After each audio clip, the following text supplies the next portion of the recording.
Now, slowly, very slowly, you can remove the eye band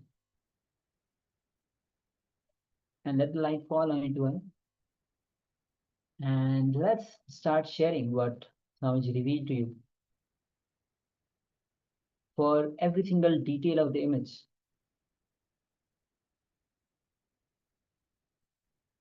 so please go ahead and let's start sharing.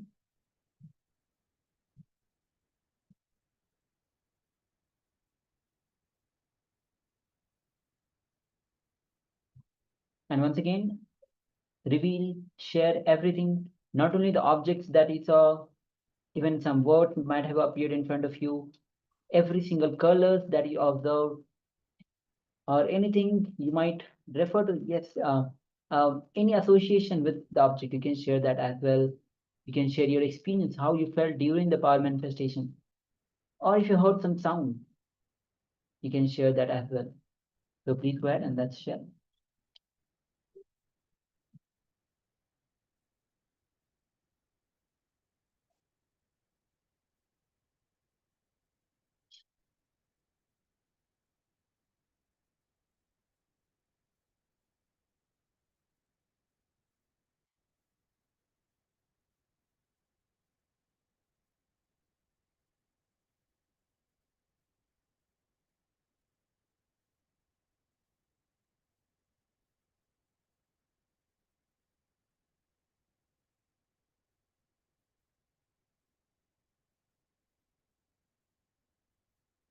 Just requesting everyone to please take a moment and share.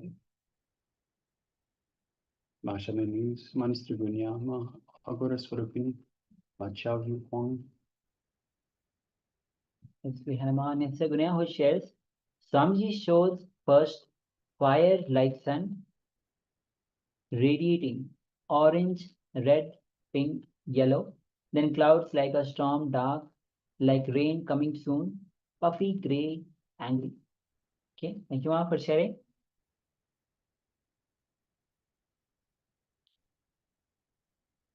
Just give me a few moments for others to share, then we'll bring back the image.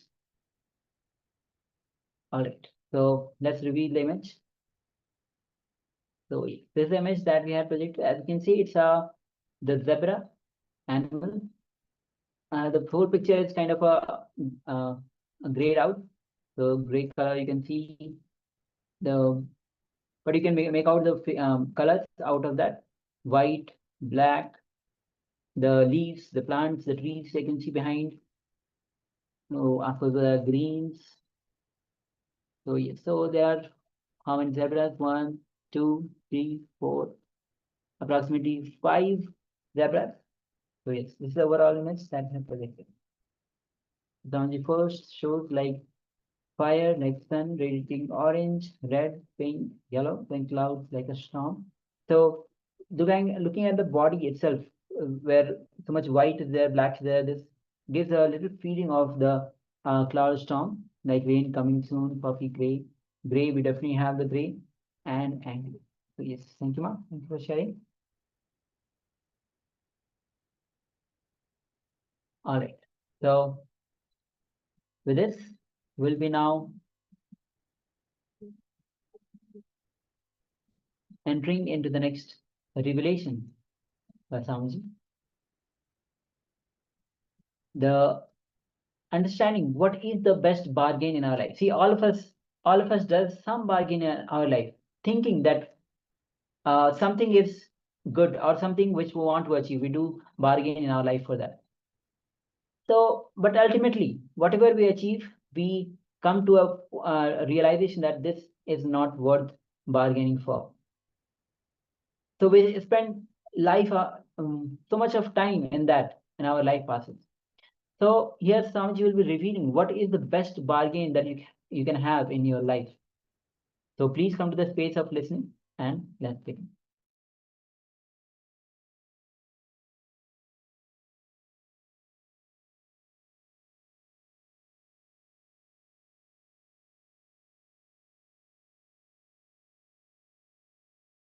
NaMo अरिहन्तानम्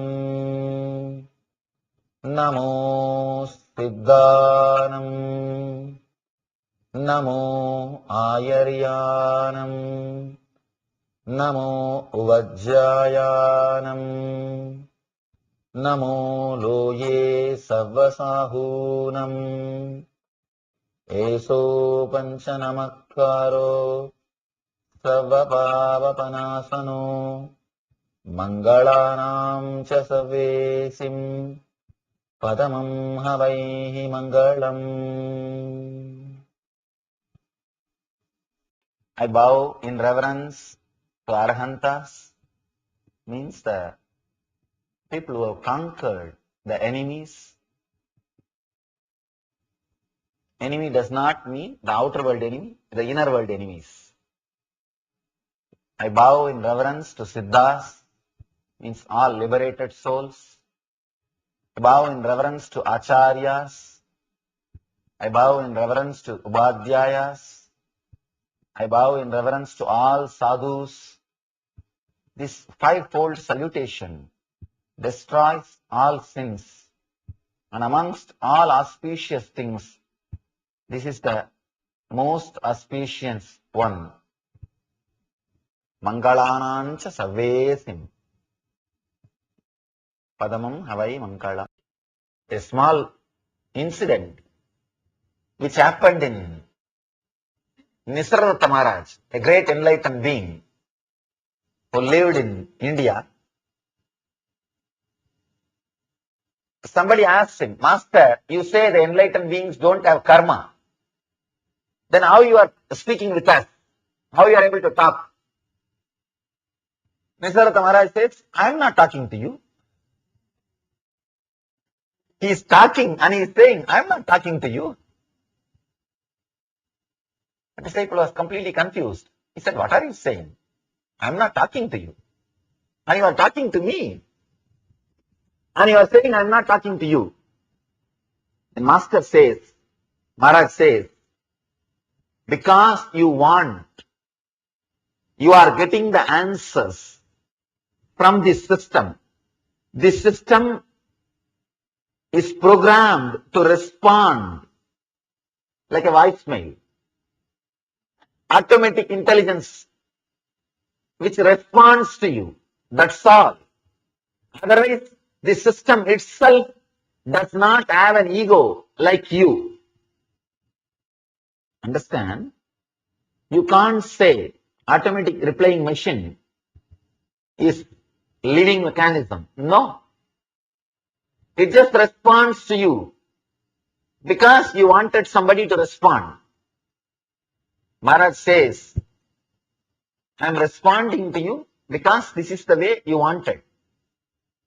And he says beautifully, if somebody approaches me with an attitude of dasabhava, means servant, I look like a leader.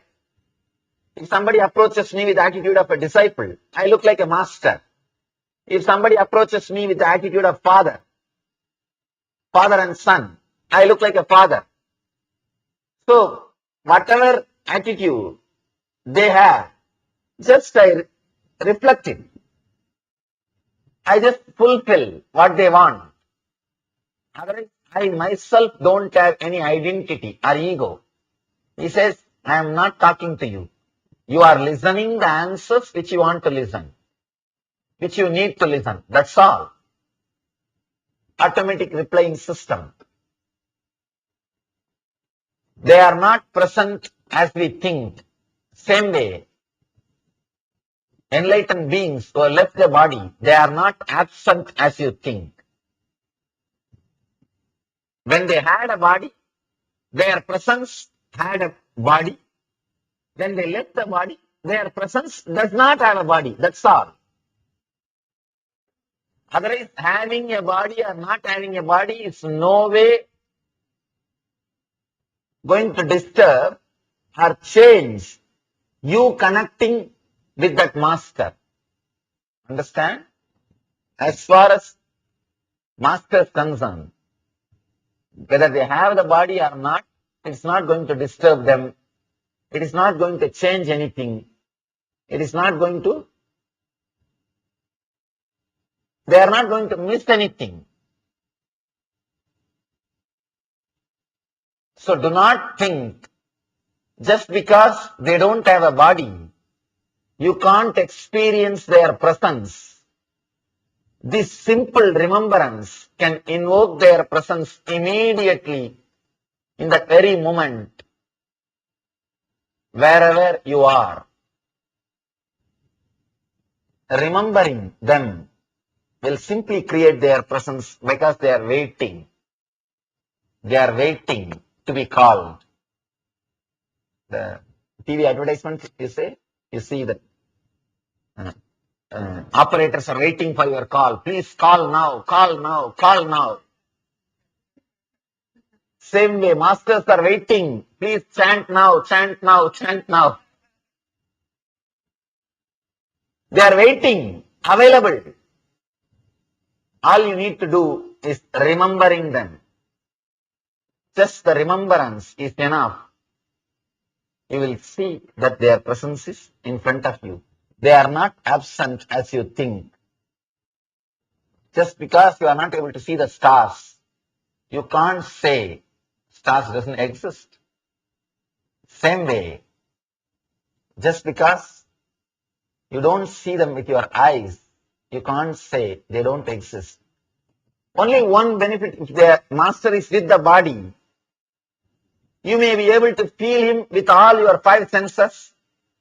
If he is without the body, you have to feel him, experience him only in the inner space, which is beyond body. That's all.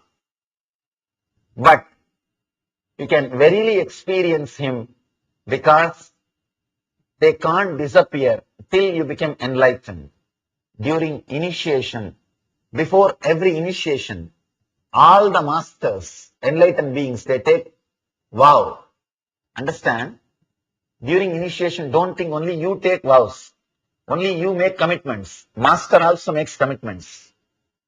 He says, till you become enlightened, the energy which is working through this body, even if this body is dropped, will help you and assist you till you reach the same state in which I am living. That's the commitment all the masters give. Till you achieve that same enlightened state, even if this body drops, this energy promises you to guide. That is the commitment a master takes. Understand? So even Mahavir leaves the body.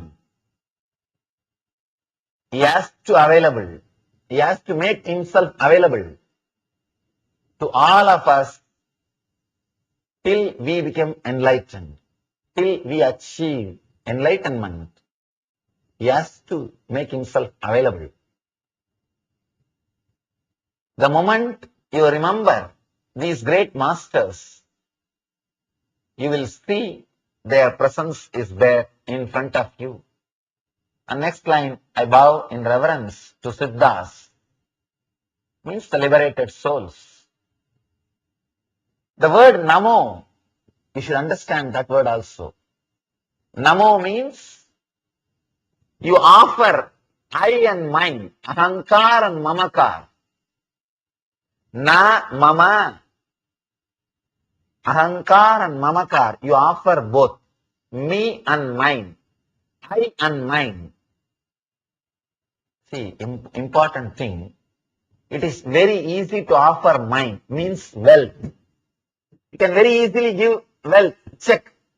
Because after some time, all rich guys feels the futility of wealth. What will you do? What will you do? Now you can buy anything which money can buy. After all these basic things, what will you do with the money? Maybe more and more zeros are getting added in your bank balance sheet. And in this country, you don't even see the currency. Only 2% is in the printed currency form. Only the passbook or the bank balance, more and more zeros are getting increased. And for that zeros, you give your whole life and you are constantly running. And finally, the person who is making you run, only those leaders' egos are expanding and you don't even know what are you going to do. And suddenly you will leave all the zeros one day and become zero. And after some time, all rich people feel the futility of wealth. What to do? It's okay. It is very easy to give money. I have seen all rich guys erecting temples in every city. Why? They understood there is no value. There is no value. Money is valuable only till you achieve all your basic needs.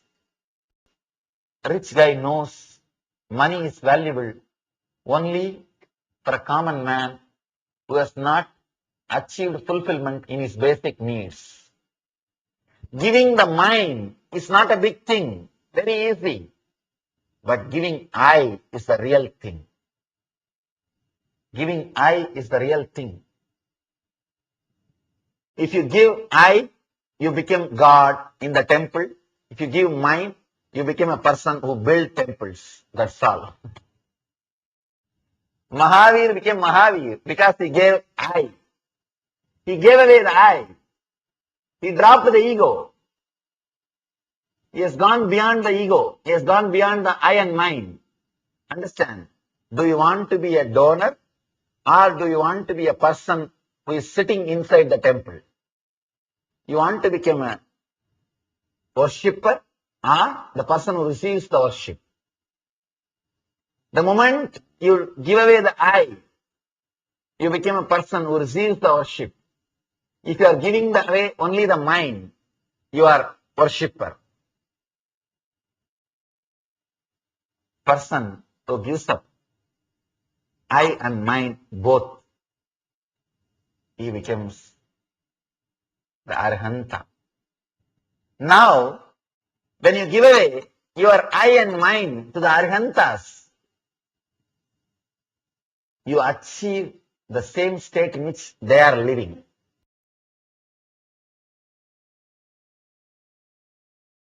There is a beautiful stotra, beautiful line by a great enlightened master, Ramana Maharshi. Let me repeat the words and then I'll translate. Amazing line. Tandadu yendanai kondadu undanai sadurar yargolo arunachala. This is a verse in Tamil. He says, I gave me and mine and got you and what you are having. Who is the winner in this game? Tell me, Arunachala. Tell me, O Lord. Understand? I gave up I and mine, but achieved what you and what you are having. Now, who is the winner in this game? You got only what I had to see. Normally, what you will have? Sarira rogamaya, mana sogamaya, atma dukkhamaya. That's all. This three is your property. Sarira rogamaya means the body with sickness. As long as you have head, you will have headache. As long as you have knee, you will have knee pain. As long as you have body, it will be rogamaya. Sarira rogamaya, mana sogamaya. Mind means depression. Understand? If you don't have depression, you will feel something missing in you. Now, if you don't have anything to worry, suddenly you feel emptiness, vacuum. And you're thinking, what is happening? I'm not having anything to worry. What is going on in me? And you feel lonely. And you catch something and start worrying. Manas sogamaya and atma dukkhamaya. Your inner space filled with pain and suffering. This is what is our property. When we surrender these things to an enlightened being, an enlightened master, the Arihanta, let us see what is his properties. Sarira tejomaya means sarira with which they are not even connected. Tejomaya means the conscious, filled body. See, there is a beautiful verse which says Mahavir's body is filled with milk. Understand, it's a metaphysical example. You need to understand, it means he is filled with a consciousness. Do not visualize in a physical way. Oh, if he is filled with milk. The story says when a snake has bitten him, only milk came out of his body. It's a metaphysical example. If you start thinking, oh, if he is filled with the milk, then what will happen if it becomes butter, if it becomes ghee? Don't think in an ordinary physical way. Try to understand the truth behind the story. He is filled with such a overflowing consciousness.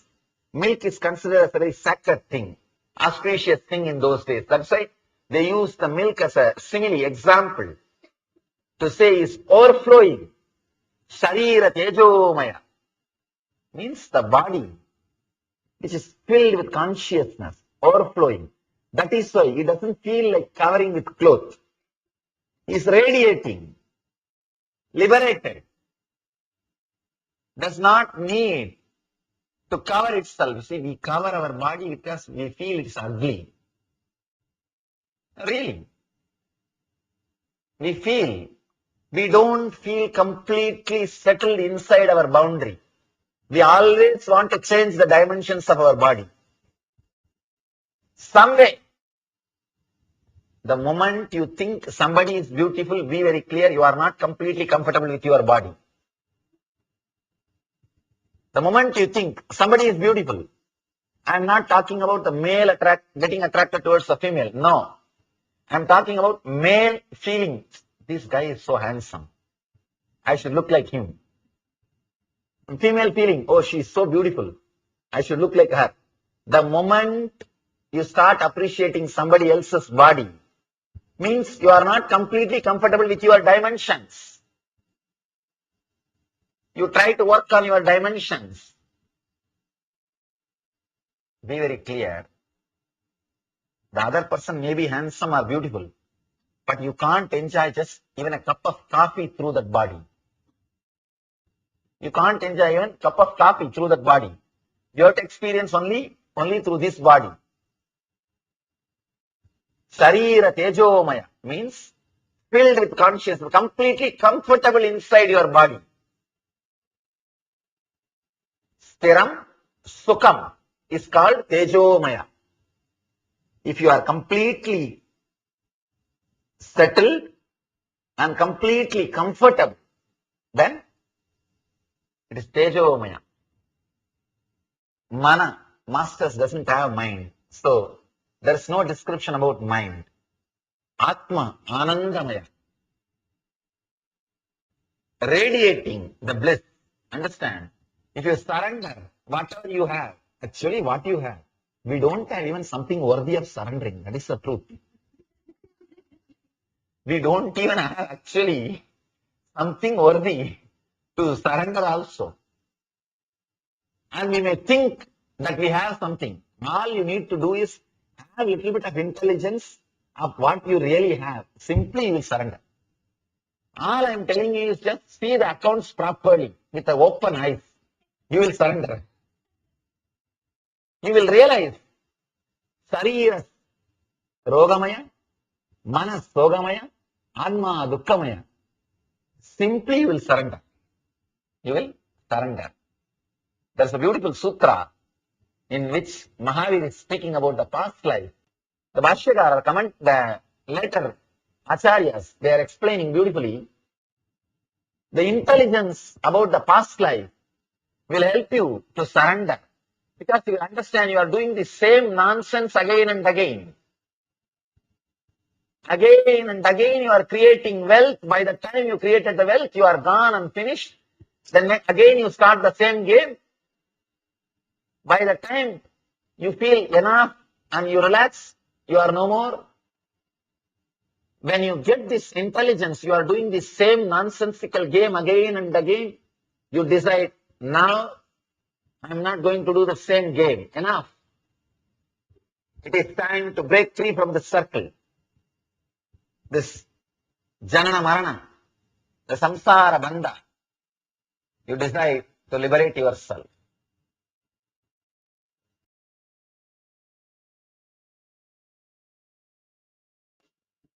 When you offer whatever you have with the word Namo, Na Mama, let me surrender that I and me at the feet of Arihantas, immediately you will achieve what they have.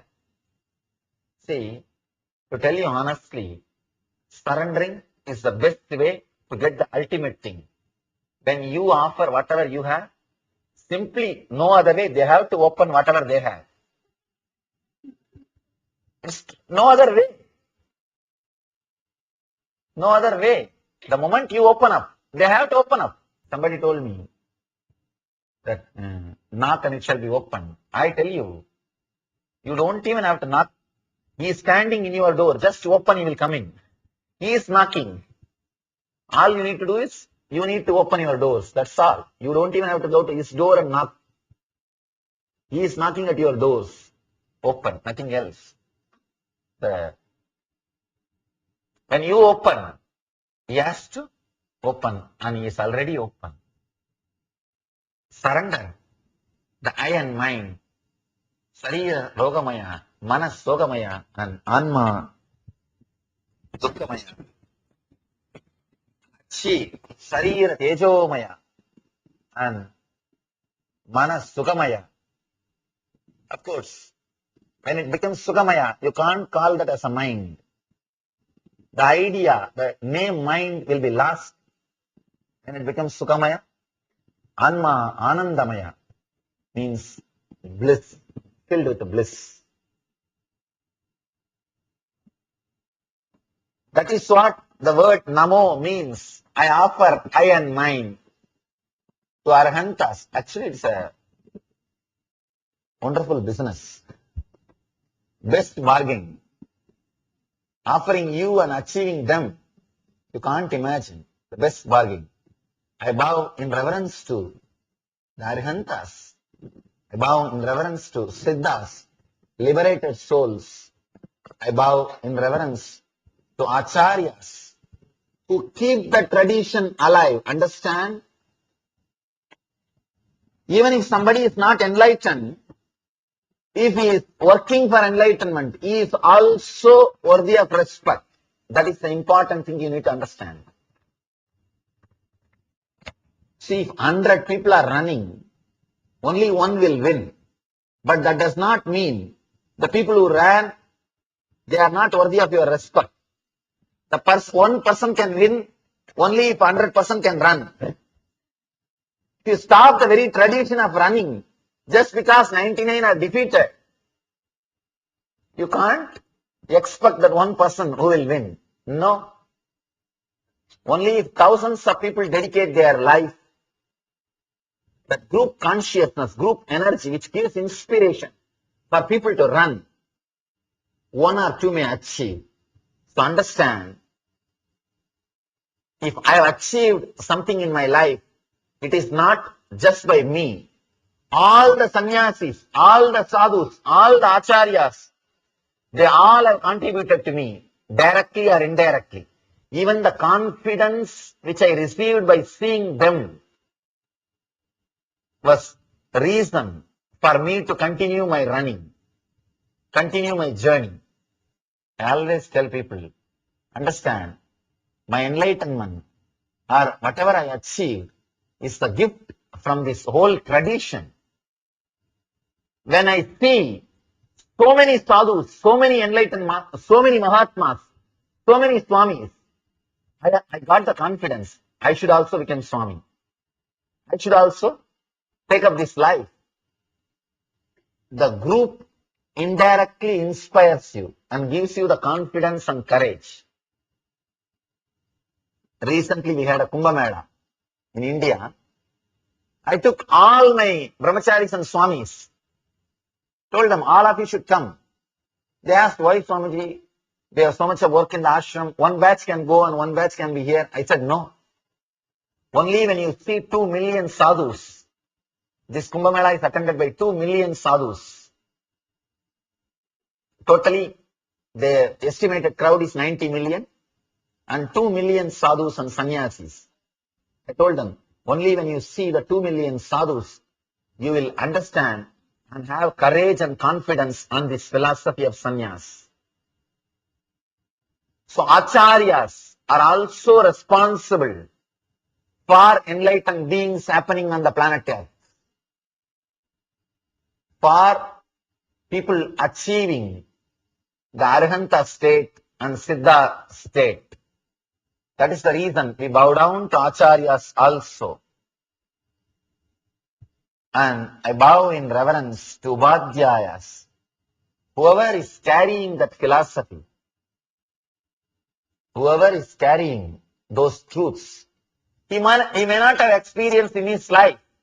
A librarian may not have read all the books and become an intelligent person in his life, but he takes care of the library for other people to experience. If somebody becomes a great scientist by using a library, the librarian also has contributed.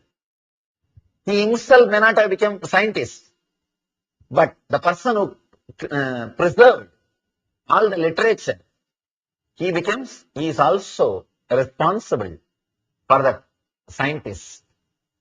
So we bow down in reverence to all the Ubadhyayas. I bow in reverence to all sadhus, all the monks and nuns who have dedicated their life to this goal. Understand?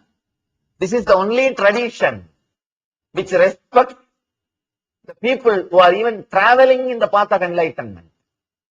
Let me be very honest. In Buddhism, Buddham Saranam Gacchami, Dhammam Saranam Gacchami, Sangham Saranam Gacchami. That's all. Buddha is respected and his teachings are respected and his Sangha, his community is respected.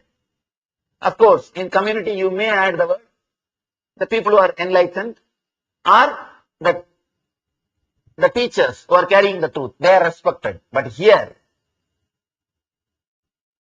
Mahavir takes one step further. I bow in reverence to all sadhus. Namo Sarva Sahunam. This actually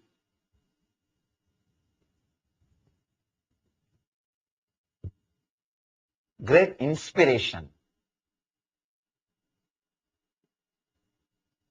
for all the people who are in the path, in the spiritual journey. He says, I bow in reverence to even the sadhus, monks and nuns who are working towards the great goal, great truth. And the next line, beautiful line, this fivefold salutation destroys all sins naturally.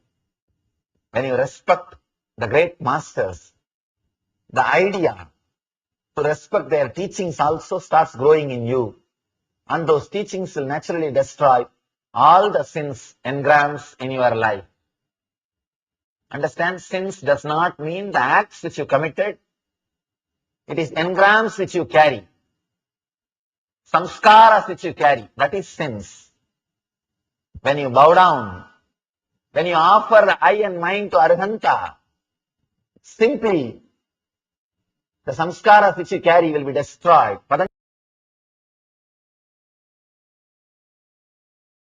Patanjali says beautifully, you don't have to create a canal to get water.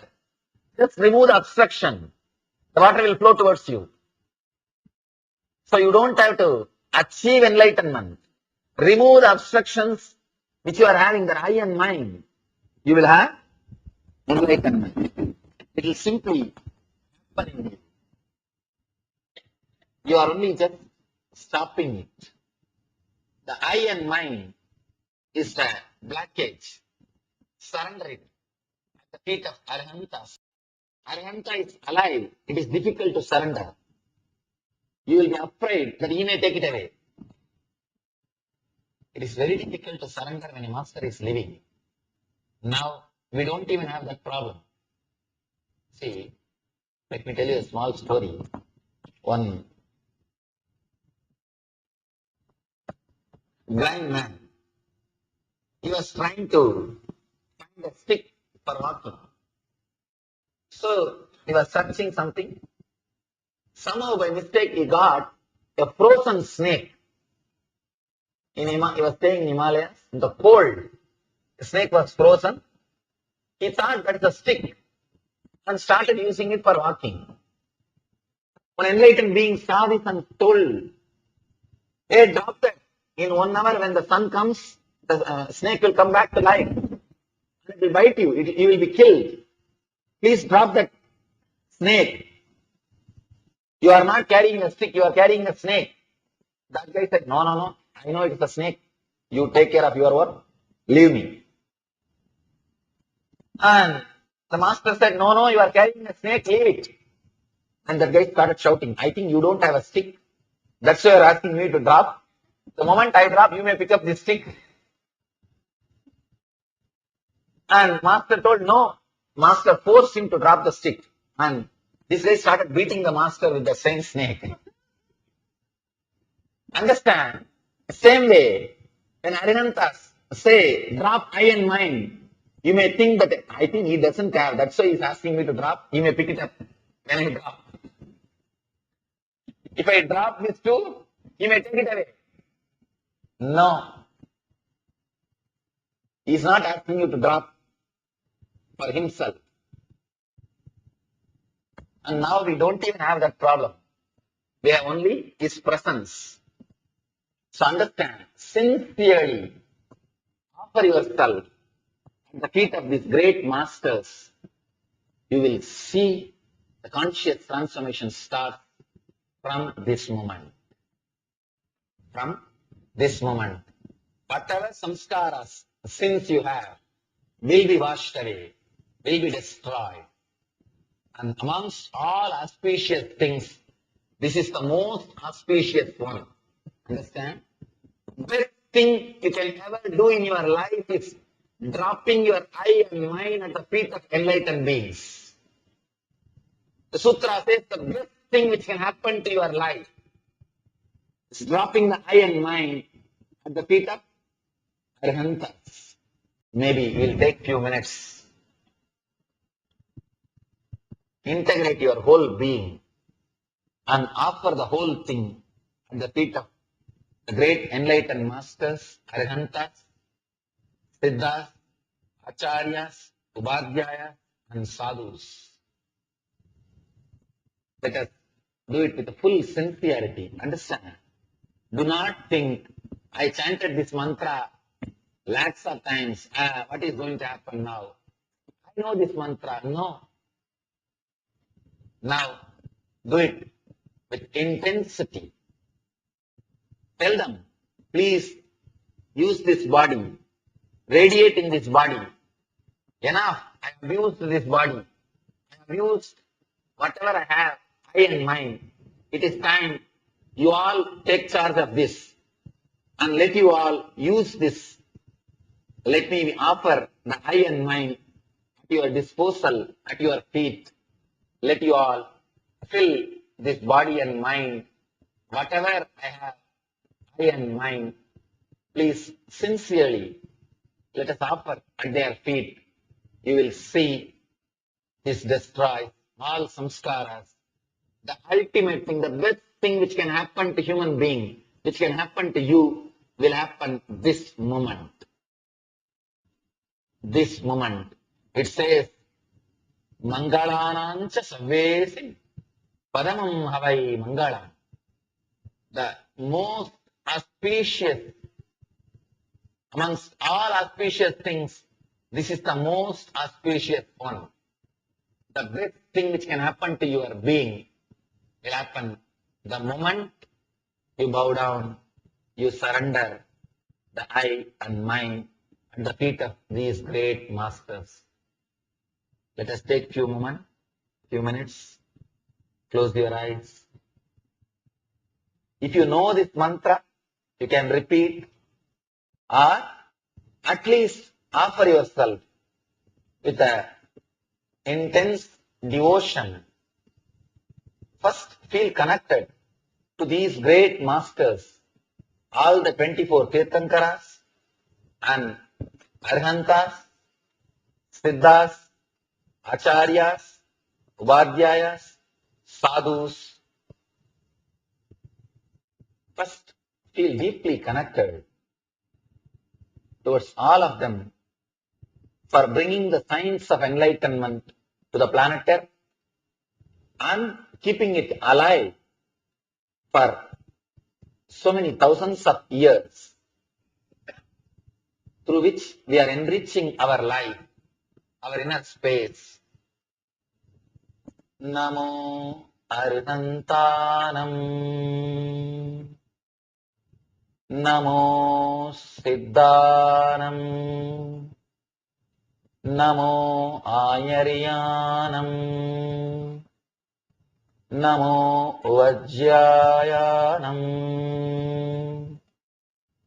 Namo Loye Savasahunam. Eso Vanchanamakaro Savapapanasano Mangalanancha Savesim Padamam Havai Mangalam.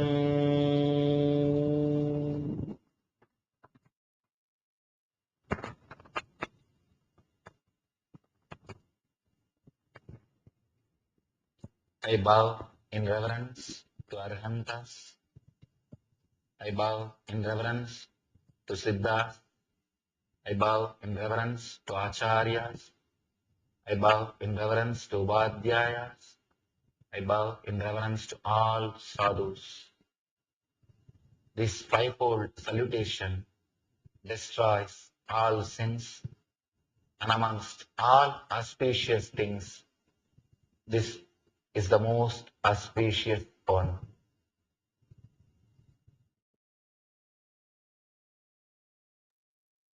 Yes. So as Swamiji is revealing that how the best bargain that you can have in your life is becoming the Arihanta.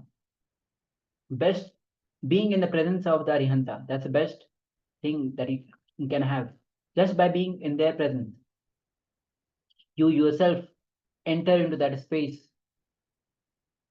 and understand money is valuable only till you achieve all your basic needs. If you just look at your life, you'll know that whatever money was actually valuable, all the basic necessities which you have achieved, once you have achieved, you start looking for what next. You have the money, you have the basic necessities, what next? So rich guys know money is valuable only for common man who has not achieved fulfillment in his basic needs. Giving the mind is not a big thing. It is very easy. But giving I is the real thing. So Mahavira became Mahavira because he gave the I. He gave the I, the ego. He dropped the ego. He has gone beyond the ego. Has gone beyond the I and the mind both. Yes. So now, when you give away your I and mind to the Arihantas, you achieve the same state in which they are living. When you bow down, when you offer the I and mind to the Arihantas, simply the samskaras which you carry will be destroyed. So now, maybe we'll take few minutes, integrate your whole being, and offer the whole thing at the feet of the great enlightened master, the Arihantas, the Siddhas, Acharyas, Upadhyayas, Sadhus. Let us do it with the full sincerity. So we'll be going through one more time, surrendering the I and mind. So the salutation that we have, Namo Arihantanam. I'll display a slide for you so you can follow along.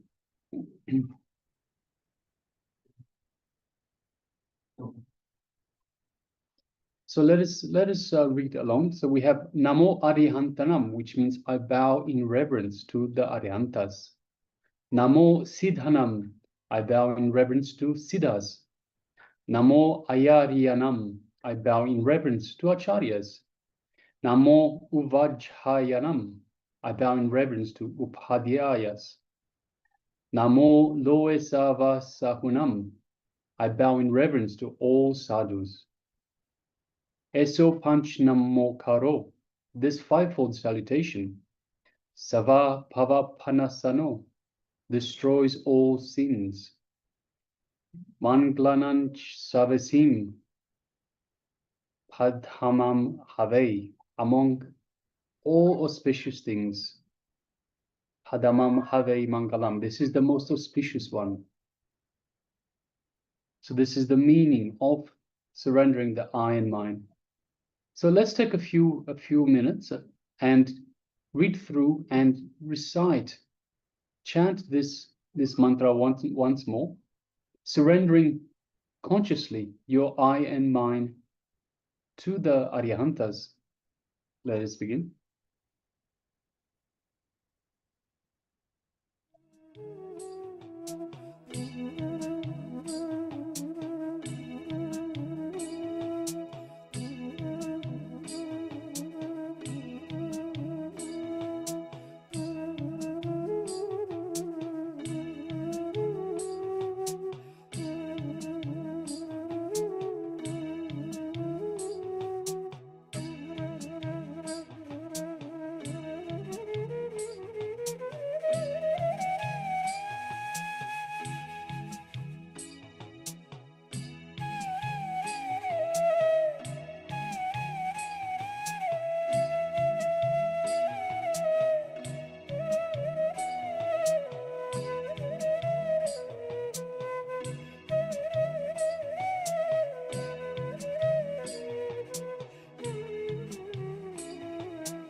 Slowly, you can relax. Just retain this attitude that you offer everything at the feet of the great master. Just next 24 hours, try to be in the same inner space. Try to retain the same consciousness. All right, so with that, we're going to enter into a power manifestation. And once again, the power for today is the power of third eye vision. So requesting everyone, let us take a moment and gather our eye bands. And let's put on the eye bands.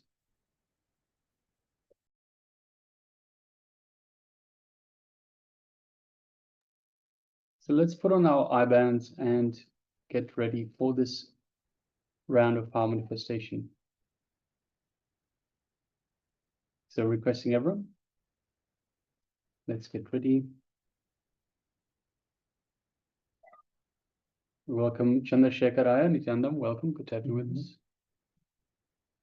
And we also have one more new participant. Unfortunately, we cannot read the name, but welcome to everyone. So requesting everyone, let us get ready for this power manifestation. So the power of third eye vision. So we'll be seeing images blindfolded. So while you have your eyes covered, we'll be displaying an image for you.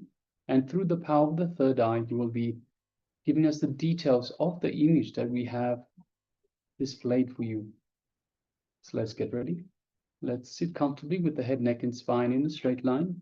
Cover our eyes. And let us bring our full awareness to our Anandagandha, which is our inner space, just below the heart center and just above the navel center. Just in that area in between, a soft area in between. So beyond the bony structure is where we have our Anandagandha, our inner space.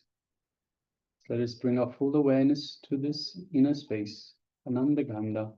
Let us connect deeply to Paramashiva, connect deeply to Swamiji in our inner space.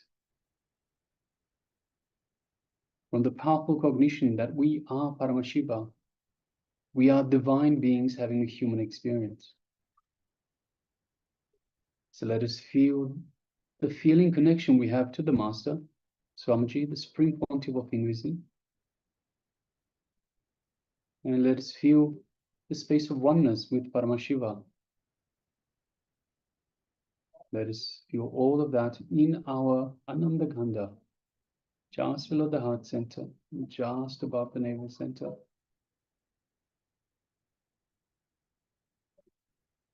Now let us start chanting the Mahavakya to connect further. Mahavakya is the code word Swamiji has given us to connect to him, connect to the divine, to be in that space of oneness with the divine. The Mahavakya goes as Om Nityananda Paramashivoham, which means Om, in eternal bliss, I am Paramashiva. So now let us start chanting the Mahavakya. Om Nityananda Paramashivoham. Om Nityananda Paramashivoham. Om Nityananda Paramashivoham. Let us continue chanting this Mahavakya throughout this power manifestation. And from the space of oneness with Paramashiva, with Swamiji, let us start manifesting this power of third eye vision, seeing images blindfolded. The image is being displayed for you now. So let us begin. Paramashivoham.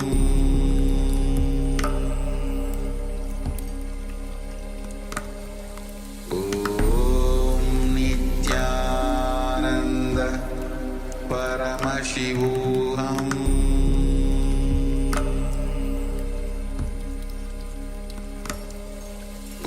Om Nityananda Paramashivoham.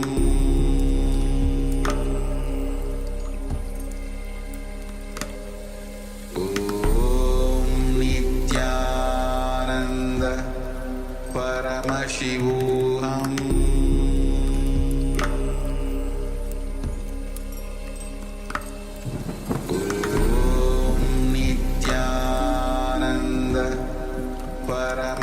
Paramashivoham.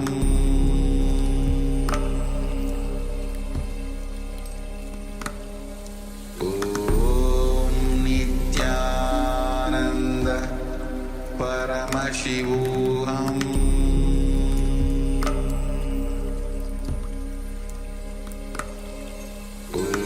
Om Nityananda Paramashivoham.